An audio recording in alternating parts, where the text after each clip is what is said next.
Back when I was in high school and college, I was quite hefty, weighing around 250 pounds, earning the title of the biggest guy on the football team. Unfortunately, my junior year brought a career-ending knee injury that shattered my dreams of playing football. With that door closed, I shifted my focus to academics, pursued a degree in accounting, and never looked back. I go by the name James, and I'm an accountant. Life was pretty good overall.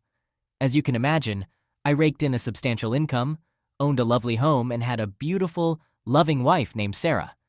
So, what's the catch, you ask? Well, remember my weight from high school and college? At 35 years old, I found myself in the prime of life, but tipping the scales at nearly 430 pounds. It was a ticking time bomb, a heart attack waiting to happen.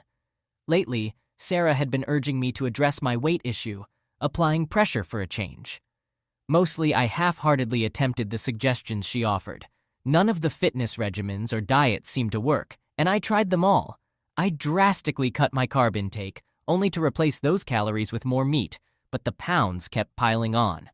At one point, I was consuming the equivalent of a cow's worth of food in a day. It got so bad that I would have been better off sticking with carbs. On top of that, the excessive red meat consumption caused my blood pressure to skyrocket. Then, one night, everything took a turn. While Sarah and I were being intimate, I suddenly gave out and collapsed on top of her. It became nearly impossible for her to breathe with my weight pressing down, and things went downhill from there. Our argument about my weight, a recurring issue, escalated. Finally, Sarah made it clear that we wouldn't be having any intimacy until I shed at least 50 pounds.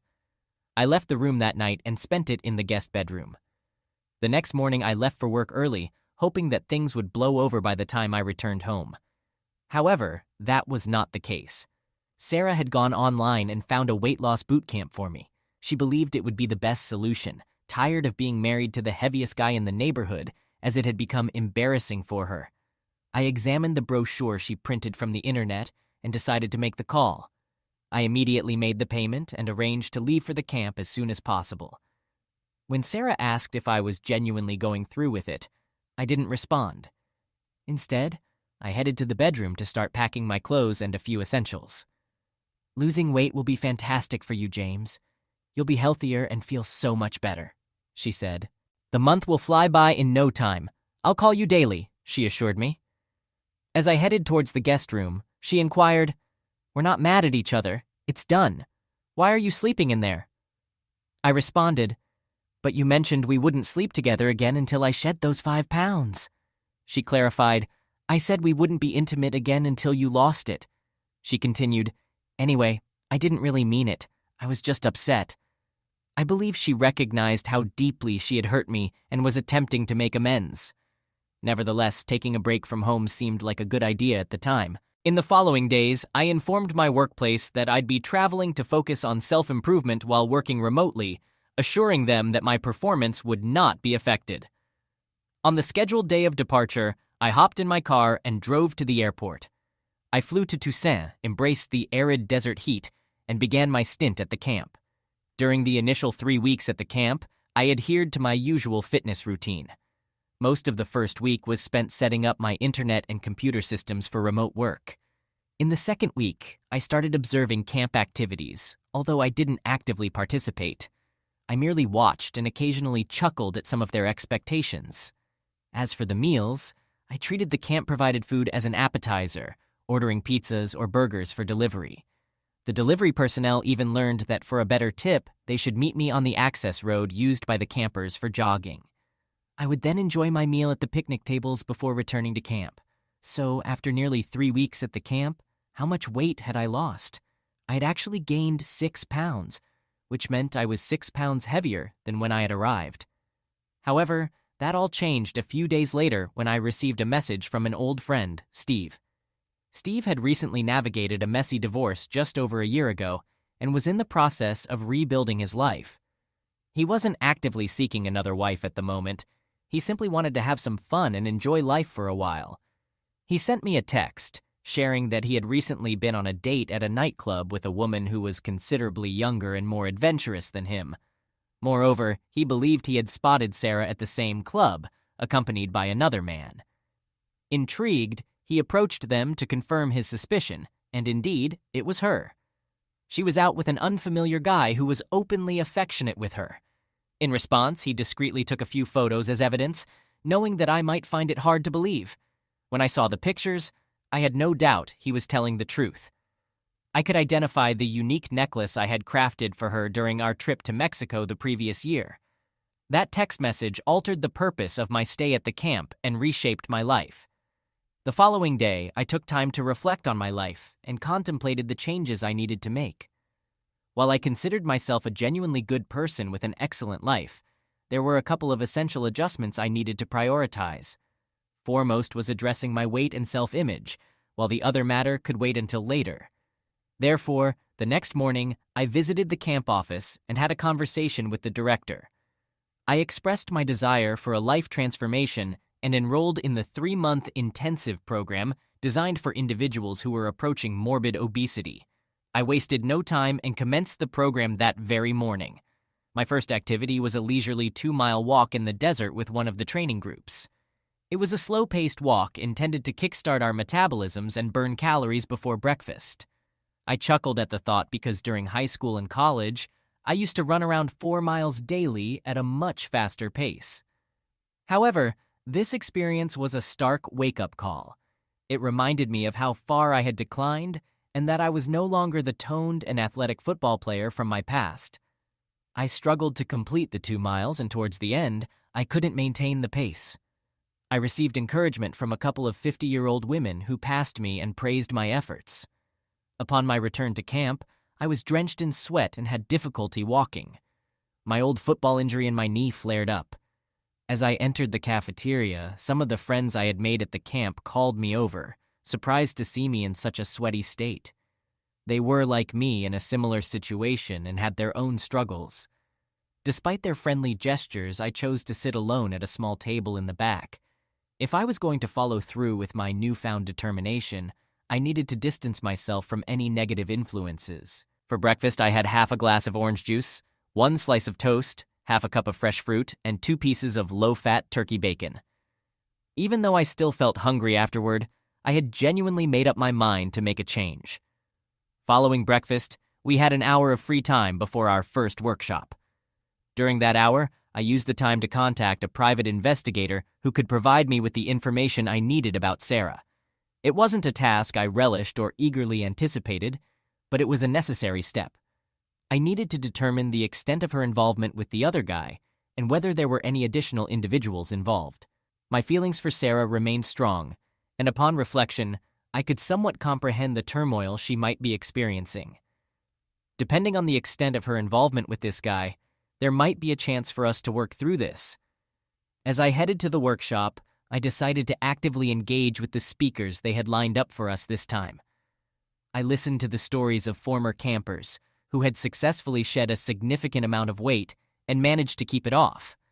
Many of them had made substantial life changes, and most attributed their transformations to a single event, person, or incident that had provided them with the motivation and focus to change. I realized that learning about Sarah's infidelity had been my motivating incident, but I understood that my transformation wasn't solely for her. It was for myself. Throughout high school, college, and my time with Sarah, I had never really needed to introspectively examine myself, as I had always been in relationships. However, the prospect of losing her made me acknowledge that there were aspects of myself that needed improvement. Soon after leaving the workshop, my phone rang, and it was Sarah, making her daily call. I hadn't spoken to her for the past 2 days since my conversation with Steve, as I was still too hurt to talk to her. She greeted me warmly, asking where I had been and why I hadn't answered her calls. She expressed how much she had missed me. I explained that I had been juggling work and weight loss efforts at the camp, which had been quite challenging. She assured me, "Don't worry, you'll be home in 2 days, and this will all be behind us." To which I responded firmly, "No, Sarah, I haven't lost the 50 pounds yet, so I won't be coming home." She replied, "James, that was just a random number I mentioned in frustration. I miss you, and I want you to come home.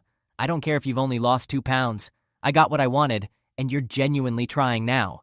If you're truly committed to losing weight, you can do it just as effectively at home." I reiterated my stance, saying, "No, Sarah, a deal is a deal. I won't be returning until I've shed at least 50 pounds and perhaps more." I latched on to her choice of words, specifically when she mentioned she had gotten what she wanted. She probably should have specified who she wanted.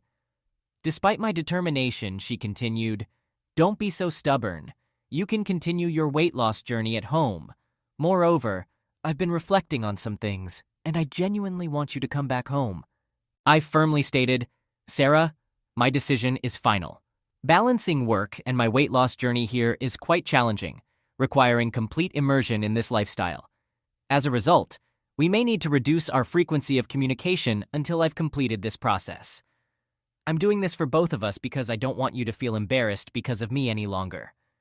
I now understand how difficult it must have been for you, having an overweight admirer following you around all this time just because he loves you." In response, she said, "I shouldn't have said that, I was just angry." I ended the phone call, changed into sweatpants and a sweatshirt, preparing for our morning exercise class. Upon arriving at the gym, I decided to take a different approach. Instead of hiding in the back, I positioned myself in the front row. The trainer for that day was Debbie, known for her no-nonsense approach. We had never exchanged a single word since my arrival, and I had caught her giving me disapproving looks a few times.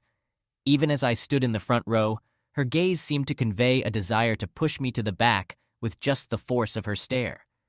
We began with stretching and reaching exercises. I struggled not only to touch my toes but even my knees, despite my sincere efforts. Surprisingly, I was already sweating profusely before we had even begun the actual exercises during the warm-up session. The humiliation commenced. We began with light leg lifts, aiming to lift our knees to waist height. By the time we finished, I was drenched in sweat, and Debbie had a mischievous glint in her eyes and a wicked smirk on her face. We proceeded to arm lifts, and she pushed us to the point where I couldn't raise my arms any higher, although I persevered. More embarrassment awaited us as we got down on the mat. In my prime, I could bench press over 200 pounds, but that day I couldn't manage a single push-up. I barely completed one while standing, only to collapse immediately afterward. Debbie's satisfied expression followed me as I left the gym. Afterward, I took a shower before lunch. During the break, I visited the clinic to have my knee examined. It turned out to be a minor strain, and they wrapped it up for me. The morning's exertion had pushed the muscles around the joint further than they had been in a while. The doctor advised icing it for a couple of days, assuring me it would be fine. I could still walk on it the next day, but he cautioned against overdoing it. This routine continued for the next week. I stuck to the provided meals, avoiding desserts, and only indulging in snacks when absolutely necessary. The initial 5 days were incredibly challenging. I knew I had become the subject of jokes and laughter, but after spending 3 weeks at the camp, I felt it was well-deserved. At the end of my first week of dedicated effort, I had shed 8 pounds. Additionally, I received my first report from the private investigator during that same week. He provided me with photographs. Some were taken at a restaurant where Sarah had dined with the guy, and he even had a recorded conversation featuring her. Naturally, there were also pictures of her entering a motel room with him, along with details about how long they stayed there. Their intentions were glaringly obvious. Interestingly, the act of her being intimate with him didn't wound me as deeply as overhearing some of the disparaging remarks she made about me behind my back. The guy had inquired about what finally led her to give him a chance after his persistent pursuit for months. Surprisingly, I hadn't heard anything about this from her, indicating she had been keeping secrets for an extended period. Apparently, she had known this guy since her college days, but their involvement had only recently begun. She confided in him that she was weary and embarrassed by me, claiming I was too out of shape to satisfy her anymore.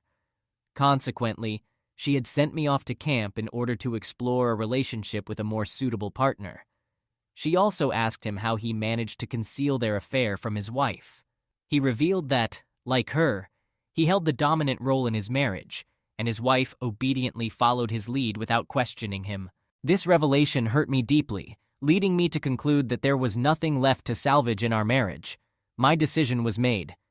In the second week of my intensive training, I stepped up the pace during morning walks. In the afternoons, I began swimming laps or walking in the pool. I also engaged in skill-building activities such as archery and fencing. I needed to acquire some hobbies to occupy my time once I left the camp. Additionally, I retained the services of a skilled divorce attorney, explaining the situation and how I had uncovered it. I arranged for him to receive reports from the private investigator to stay informed of any developments. I instructed him to prepare the necessary documents for the divorce proceedings, even though I had yet to determine the exact end date. At the conclusion of my initial month of intensive training, I felt like a different person, or at least closer to the man I used to be. I had shed nearly 40 pounds, and my overall well-being had improved significantly. My daily routine had undergone a transformation. I began rising earlier and replaced the morning walk with a 3-mile jog.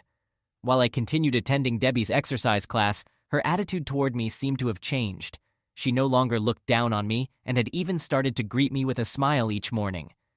The most surprising moment came when, during a set of 15 push-ups, I encountered an unexpected weight on my back after completing the 10th push-up.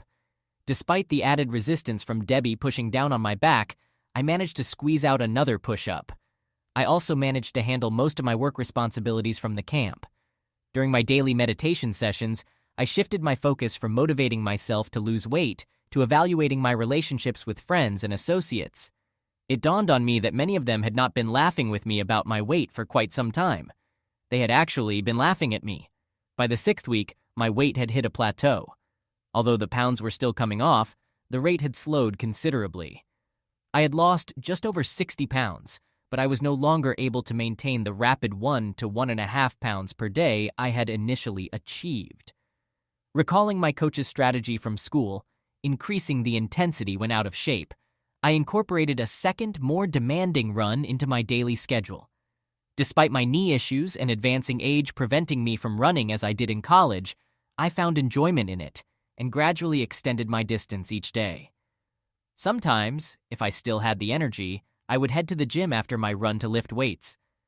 Even then, I exercised caution and relied on my memory of my past athletic accomplishments to guide me. Initially, it was quite embarrassing. After boasting about bench pressing over 200 pounds for years, I found myself struggling to lift even 100 pounds. Another surprising aspect was the inconsistency of my progress. I managed to push my bench press to 100 pounds, only to struggle and be unable to lift it again for over a week. My leg strength was notably weak due to my knee injury, preventing me from doing squats and several other demanding leg exercises. The same limitation applied to exercises targeting my back, especially those requiring a standing position, hindered by my weakened knee joint. However, I gradually improved, although the emotional pain in my heart persisted. One evening, while attempting to lift 170 pounds, the first repetition went relatively smoothly. The second repetition proved challenging, and despite common sense advising against a third attempt, my emotional state clouded my judgment. During the ascent, the bar suddenly felt significantly heavier, and I couldn't manage to push it up any further. Desperately exerting all my strength, I contemplated escaping from beneath the bar when someone grabbed it and helped lift it back onto its supports. James, who had come to my aid, remarked, "Well, that was quite a brilliant move, Devi. You struggled with the second rep, so what made you think you could handle another? Were you aware that being alone in the weight room violates camp policy? Do you grasp the reason now?" I replied, "I apologize, Devi. It won't occur again, and thank you for rescuing me. I understand it's just another opportunity for you to poke fun, so enjoy regaling everyone with how you had to assist the out-of-shape guy again." After that, I left the weight room. If Debbie had any further admonishments or grievances, she kept them to herself and let me depart without further comment. The following day, after breakfast, I started exploring alternative exercise options, looking for a different workout group aside from Kajoy's. I noticed a yoga class, a Pilates group, and a step aerobics class, which appeared enjoyable and had more women than men. As I was about to join the step aerobics class, I heard a voice behind me. "I'd be genuinely disappointed if you entered there, James." Turning around, I saw Debbie standing there. She was dressed in her usual class attire, and her gaze was fixed on me. "Why don't you attend my class today like you usually do?" she suggested. "Afterward, I'd like to have a conversation with you. You can do as you please tomorrow." "Okay," I agreed. She extended her petite hand and I nodded before taking it. We returned to her workout room and participated in her class. "Please take a shower and meet me back here," she instructed. Half an hour later, I stood in front of the workout room, waiting for Debbie to return. I wasn't sure what her intentions were.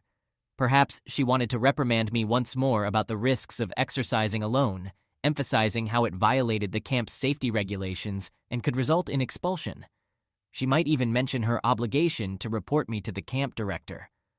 Regardless, nothing could make me feel worse than the news I had received earlier that morning. My private investigator had informed me that Sarah had brought her new partner to our home the previous night, and he had spent the night. As I contemplated how to deal with Sarah's actions, Debbie's arrival completely erased her from my thoughts. Despite her drill sergeant demeanor, Debbie had a certain allure. Standing at around 5'2" with jet black hair and gray eyes, she possessed a unique charm. My favorite sight is when she turns and glances over one shoulder, her hair falling to frame one side of her face, leaving just one eye to lock onto you. It feels as though that eye is delving into your soul, determining if you can push through one more repetition than you thought possible. While her chest isn't exceptionally large, it's substantial and dictates the type of attire she can wear. It's the primary reason why so many guys enroll in her exercise classes. Her classes are demanding, yet most men prefer them over the easier ones just to sneak a peek at her. Now her rear end is a different story. It's not oversized, but it's toned and firm to the point where I'm certain you could bounce a quarter off it. Rumor has it around the camp that she might be a lesbian, but her classes remain packed. When she arrived in a loose-fitting sweatshirt and jeans one day, it caught me off guard. I had never seen her in such attire before. She had her hair pinned up on top of her head and wore oversized sunglasses. On an average woman, that outfit would be suitable for a trip to the mall, running errands, or doing yard work on a leisurely Saturday afternoon. However, on Debbie, it ignited a whole new realm of fantasies. It made her seem more human, perhaps even vulnerable. She flashed a smile at me and gestured towards the exit. This puzzled me because I had thought we were going to have a conversation. She assured me, "Relax, James, you're not in trouble, and there won't be any repercussions. I just wanted us to talk, and when I need to think, I typically hop in my Jeep and drive out into the desert. It clears my mind and makes everything seem better. By the time I return, either I've resolved my issue or it doesn't appear as daunting as before I left. Perhaps it's merely a means of stress relief, a way to put things in their proper perspective, but it somehow works. James, whether you realize it or not, you've become a concern for me." Those words hit me hard. Great, now I'm a problem for her. Damn, I had enough problems of my own without having to worry about another woman disliking me. She led me to the rear of the facility, where she had a black Jeep Wrangler parked. I climbed in and had to grab onto something as she sped away as soon as the door closed. We traveled down the highway for a brief moment before she abruptly turned onto an unmarked, unpaved road that I would have missed. We zipped through some sparse vegetation as we continued on, and suddenly there was nothing but arid, sandy terrain stretching out before us, all the way to the distant mountains. She shifted the Jeep into four-wheel drive and slowed down as the road became uneven and remained unpaved. She appeared to know where she was headed, so I held on. Eventually, we reached the edge of a medium-sized canyon. She engaged the parking brake, got out, and walked to the edge. She gazed out, seemingly gathering herself, and then turned to me, her expression intense. "James, what's happening with you?" she continued. "When you first arrived here, you were just another overweight, privileged young man who didn't take this place seriously, so I didn't take you seriously either. You had your conference calls, late-night pizza runs, and you hung out with the class clowns. We see about 100 guys like that every year. They come in overweight and out of shape, maybe lose 4 or 5 pounds if they're lucky, then head back home and brag about how tough it was. Some make it a yearly ritual. But then something changed, and so did you. I don't know why or what triggered it, but you became different. The first day you showed up for my class and stood right up front, I was certain you wouldn't last 10 minutes. In fact, I tried to discourage you, but you gave it everything you had. You left there drenched in sweat, and I thought it was a one-time thing, but I was intrigued. Over the past few weeks, I've witnessed an astonishing transformation. Not only have you shed an incredible amount of weight, but you've also gotten yourself in remarkable shape. You're now at a point where you're hardly overweight at all. You don't even resemble the man who arrived here. This is something I never anticipated. It's almost like a backhanded compliment, especially coming from someone like me, James." She went on, "You might not be aware of this, But as the changes in you began, I underwent some changes myself. I shifted from being convinced you wouldn't last to becoming your biggest supporter. I observed your nighttime desert runs and your weightlifting sessions at night. That's why I was there the other night when you pushed yourself too hard. Typically, people who've lost as much weight as you have, even when they haven't achieved the level of fitness you have now, tend to feel fulfilled and happy. They become more self-confident, proud of their accomplishments. In the upcoming ceremony we're holding next month before the camp season ends, you'll be receiving several awards, but please don't share that I told you. But you seem far from happy. It's almost the opposite with you. Most people come here feeling sad and downcast because of their weight issues, and they leave happier, more self-assured individuals. When you arrived, you were already content, maybe a bit angry, but you exuded confidence and security. You've worked tirelessly and made incredible progress, looking fantastic. However, you appear sadder and more withdrawn now, and it saddens me as well. Initially, you used to sit in the back and enjoy laughter with those jokers, and you were content. Now, you've inspired numerous campers and staff members, but you retreat to work out even more intensely alone. James, I'm aware of the opinions people hold about me around here. I've heard all the nicknames, and honestly, I couldn't care less. For me, this is just a job to help people discover the motivation to make changes in their weight and health. Nothing more, nothing less. I encourage them to change, set an example, and assist them in their workouts. Some grasp it, others don't, but it's never personal. It's merely a job. However, over the past couple of months, you've become more than just a job to me. You've become deeply personal. That's why I snapped at you the other night. When I saw that bar descending toward you, it terrified me. I thought you might have been seriously injured or worse, and somewhere deep down, I even wondered if you wanted that. I was taken aback and hugged her in response. She seemed to need to talk, so I simply listened. She shared her life story, which was nothing like what I had expected. She began her athletic journey in gymnastics, but faced frequent injuries as she didn't possess the typical short, muscular body of competitive gymnasts. Some of the girls in the sport also took pills to delay breast development and hip widening, but she chose not to. Soon, she couldn't compete with those who were using pills, and her injuries continued. She eventually transitioned to fitness competitions. While not quite bodybuilding, it was similar, emphasizing femininity, grace, and less extreme muscularity. She excelled, but once again the issue of pills surfaced, and the pressure was even more intense. In many cases, women who won competitions and secured endorsements were involved in less than savory dealings with sponsors and judges. Men had always paid attention to her, even during her gymnastics days, but in this new arena, it was almost expected. After a near-assault incident, from which she was saved only by her loud screams and the security team's intervention, she decided to quit fitness competitions as well. She returned to school, pursued degrees in exercise physiology and kinesiology, and embarked on a career as a personal trainer. Her tenure at the camp spanned 6 years. Hearing all this made me feel closer to her than I had felt to anyone in a long time.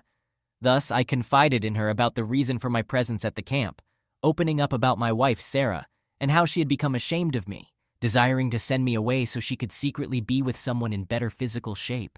Well, she won't feel embarrassed by you anymore, she assured me.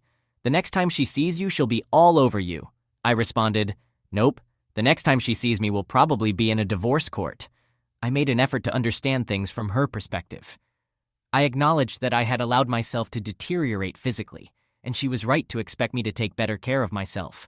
However, the way she handled it and the hurtful things she said about me had deeply wounded me, leading me to question whether she truly cared for me. Yet her infidelity was the last straw and a deal-breaker. While I might have eventually forgiven the other issues, I would never be able to trust her again. That night marked a turning point, and thereafter I continued attending Debbie's class every day. But she pushed me even harder. Many of the guys were envious as I did push-ups with Debbie on my back. Occasionally, she joined me for nighttime runs. Our relationship never ventured beyond the bounds of friendship, but at times, her gaze sent tingles down my spine. Back at home, the situation was deteriorating. According to the private investigator's report, Sarah had terminated her affair with her college friend, who seemed solely interested in a physical relationship. He had practically been living in my house, spending several days a week there, causing even his own wife to voice her discontent. The breaking point had come when he and Sarah started quarreling. She was attempting to end their involvement because the initial excitement had faded, but he was reluctant to let her go. Sarah began calling me more frequently to inquire about my return home. Her messages were filled with expressions of longing and love. Since the camp would be closing for about a month at the end of the season, I knew I would have to return home soon. Debbie and I went shopping because I needed a new wardrobe. Having shed nearly 140 pounds, none of my old clothes fit me anymore. While I was shopping, I came across something I had always dreamed of, but thought I could never have. A vibrant red 2009 Mustang GT displayed at a car lot across from the mall. Intrigued, I ventured onto the lot and inspected the car closely. The door was open, so I sat down inside. I was taken aback by the contrast from over 100 pounds ago when I struggled to fit into my old car. Now, I could easily slide in and out of this car that I had grown to love. I sought out a salesman and initiated the paperwork. Once he checked my credit and I arranged a transfer from my account, I drove away from the lot in my new acquisition, while Debbie trailed behind me in her Jeep. Upon securing my new car, I made a few calls to my private investigator and lawyer. I informed them about the upcoming ceremony and requested that they ensure the divorce papers were prepared and delivered to me at the camp by a messenger. Following this, I contacted Sarah and shared the news that the camp would conclude over the weekend, culminating in a ceremony for families and friends of the campers. She expressed her enthusiasm about seeing me again, but I cautioned her not to get overly excited, as this might not be a joyous occasion for her. She replied, "James, in the past few months I've come to realize that appearance isn't everything. It's more important to be with someone who loves and supports you, regardless of their weight or physical appearance.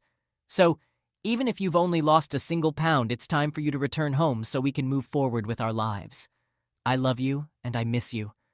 I've had ample time to reflect on what I truly want and need in my life. I've missed my big, strong husband." With that, we concluded our conversation. She remained oblivious to my awareness of her infidelity, continuing to act as if everything were normal between us, and I chose to keep my knowledge to myself. Over the next few days, I took several significant steps to reshape my life and career. Some of these actions I kept hidden, even from Debbie. Speaking of Debbie, she underwent a noticeable transformation as the ceremony drew nearer. The night before the event, we had dinner together so that I could express my gratitude for her unwavering support and inspiration. To my surprise, she held my hand for a while as we conversed. She began, "I suppose your time here is coming to an end? Soon your wife will be at the ceremony and you can return to Ohio, either to assert yourself or proceed with a divorce." All I could manage to say was, "Yes, I suppose." I missed the sorrow in her voice because my thoughts were elsewhere. We returned to the camp in silence, carrying many unspoken thoughts between us. After a brief interlude, she broke the quietness. "I understand you've always been an honorable man, hesitant to entertain any relationship while still married. But have you made a decision about reconciling with her? I'm wondering if perhaps a plane ticket to Ohio might be in my future." I replied, "Debbie, we've maintained honesty throughout, and whether you realize it or not, I have deep feelings for you, so I won't start lying now. I can't confirm the arrival of any plane to Ohio or elsewhere, but it's not a bad thought." She nodded, and I didn't see her again until the ceremony. The following day felt unusual for me. I rose early and embarked on my solitary morning run. While most campers were likely celebrating the culmination of weeks or months of workouts and dieting, running had become an integral part of who I was. Just because I no longer had to do it didn't mean I'd skip it. Following my run, I searched for Debbie but couldn't locate her anywhere. A couple of staff members informed me that she was in her living quarters feeling unwell. I also heard that Sarah was diligently searching the complex for me. As a jest, I ventured to the auditorium to see if I could spot Sarah. I did indeed see her and casually passed by her, yet she failed to recognize me. I then ensured the messenger was nearby and, satisfied that he was, I arranged to signal him when the time was right, which he agreed to. Once the ceremony commenced, everyone gathered in the auditorium. I had the opportunity to witness something remarkable. I spotted Debbie not far from Sarah, allowing me to compare them side by side. It felt like comparing apples to oranges. Sarah sported short blonde hair and a tall, slender physique. While not as fit as Debbie, she possessed a slender and attractive appearance. Debbie, on the other hand, radiated breathtaking beauty but was shorter in stature. Debbie engaged in conversation with someone, seemingly discussing me, and Sarah overheard. Her reaction was intense as she stormed away from the table and took a seat. When she noticed me looking at her and offered a smile, she turned her head away, and I chuckled. Clearly, she believed I was merely an unknown individual attempting to flirt with her. Over the past months, she had been dating her old college buddy Thomas while trying to keep it a secret. She had even taken him to my house and spent time with him in my bed. But now, she acted as if she was too virtuous to receive a stranger's attention. Life is unpredictable. As the ceremony unfolded, Sarah perked up every time she heard my name mentioned, attempting to catch a glimpse of me. Finally, I was called to ascend the stage to receive my awards. I received recognition for the most significant weight loss in a 1-month period, the largest overall weight loss, and another for being the most inspirational camper. I had started in terrible shape, but had made significant progress in both my weight loss and overall fitness, serving as an inspiring example for those around me.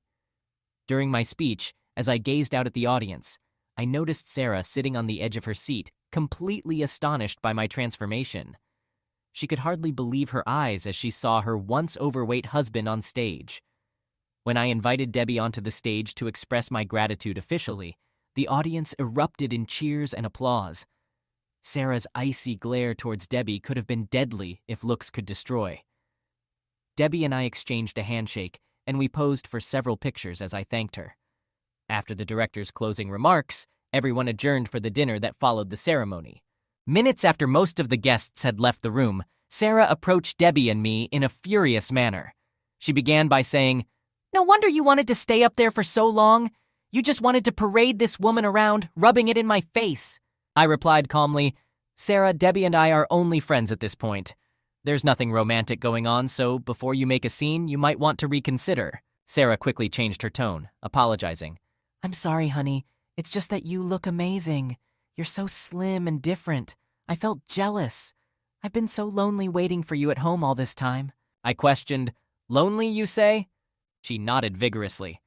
I then displayed a photo of her in a restaurant with Thomas on my phone, asking, "So who is this guy you've been going out with?" She replied, "Oh, he's just an old college friend I bumped into. He means nothing." I retorted, "He means something, Sarah, and he's the reason we're headed for divorce. I know everything about him. I know you started with him even before I left. I know you wanted me to come to the camp because you were embarrassed to be seen with a husband who was overweight. You sought someone with a better physique to satisfy you. I have recordings of you saying it, so there's no point in trying to deny it.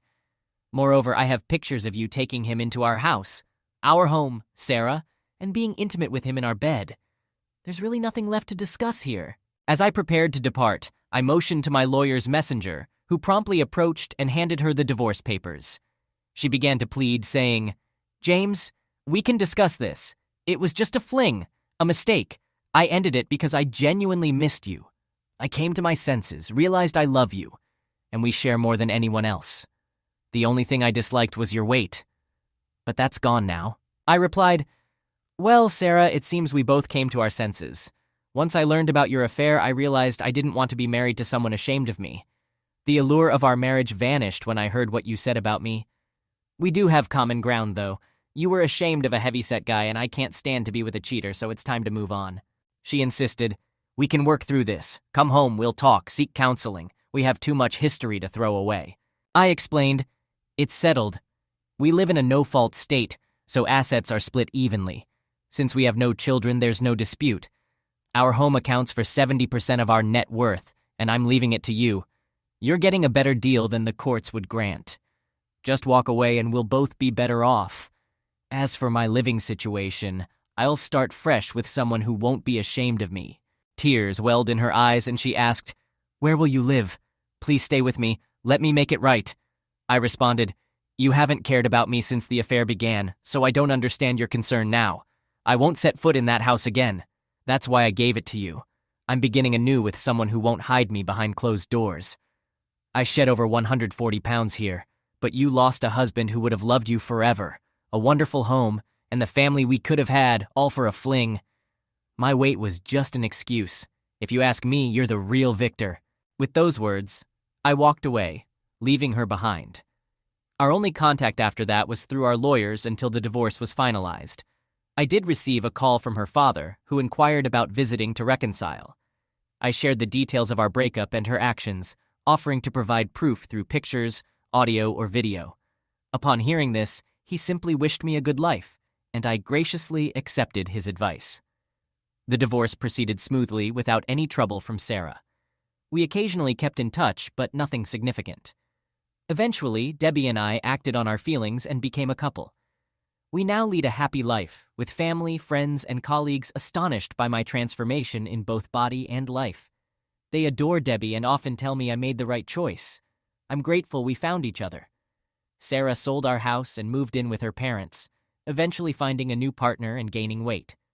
I sent her a brochure for the fitness boot camp I attended, not to gloat, but genuinely trying to help, as it had worked for me. I even offered to cover the cost. After all, if she hadn't been embarrassed by me, I would never have met Debbie. Regrettably, she declined. In the end, it appears everyone found their own happiness. Thanks for listening. Please like, share, and subscribe to the channel for more stories like this. Take care.